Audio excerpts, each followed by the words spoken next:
This year we're talking about having a third screen put in. We're not exactly sure how we're going to do it yet, but we've you know, even gone as far as pricing it up. If we have a third screen put in, it would be really exciting. You know, we could maybe show a little more alternative cinema and sort of like move it in a slightly different direction. Even conferencing, lots of people want conferencing, and a place like this, an auditorium's perfect for that. There's a unit down at the front. It'd be quite interesting to see if we could take on that unit and convert it. It would be very small, it would only be 60 seats. And we'd have to have a projection room put in. There's the main spools that the actual film's on. It usually starts on here, and then it comes over, it goes down through the lamp. That's the actual lamp in there. It comes through the shutter, and it's projected through the lens, through the, these are the actual lenses. This is if it's in CinemaScope, and that's the widescreen one. So depending on the format of the film, we might have to do a lens change where you change it over before the actual film starts.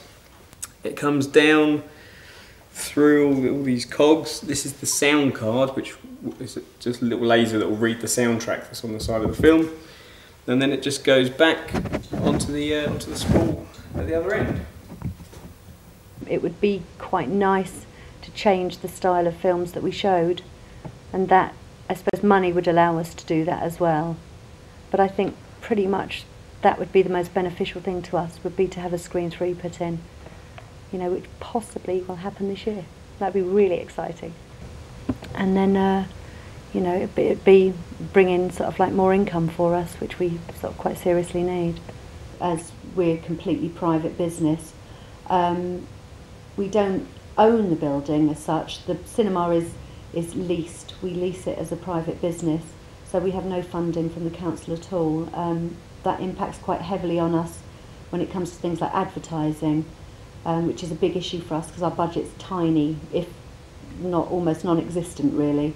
So we sort of like claw away at doing as much sort of cheap, if not free advertising as we can, whereas the Connaught is able to sort of like have sort of unlimited advertising. So it's quite hard competing against that, though I think the building itself is what draws people here, because people always come here, they'd always rather see a film here, and we're cheap. We do get very trapped with our contracts with the distributors. You book a film with a distributor, say for example Paramount, and then they send you the film, and you send them quite a high percentage of your returns.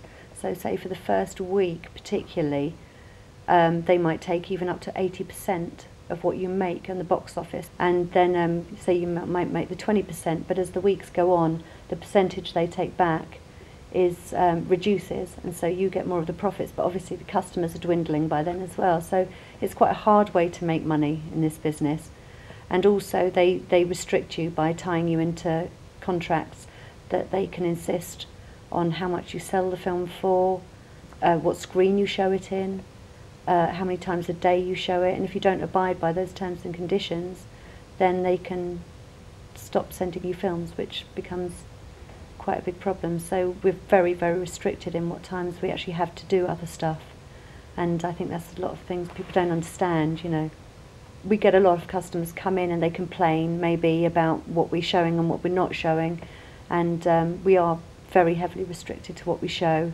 And it's quite frustrating sometimes, because you want to be able to offer, you want to say, yeah, okay, well, we'll get that in, but actually you can't. I mean, I really like customers on the whole. They can be quite frustrating sometimes, but thankfully most of our customers are lovely, and I think that's a lot to do with the building, because the building is so old and so charming. People don't tend to run riot in here. I suppose most people come to the Dome simply because they might see the same film that they can see in a multiplex, but a lot of people prefer to come because of the building. You know, to sit in the main screen and see a film is, if you go to somewhere like the Odeon, it's a very kind of bare room. It's very basic. So it's really just for the building, the atmosphere.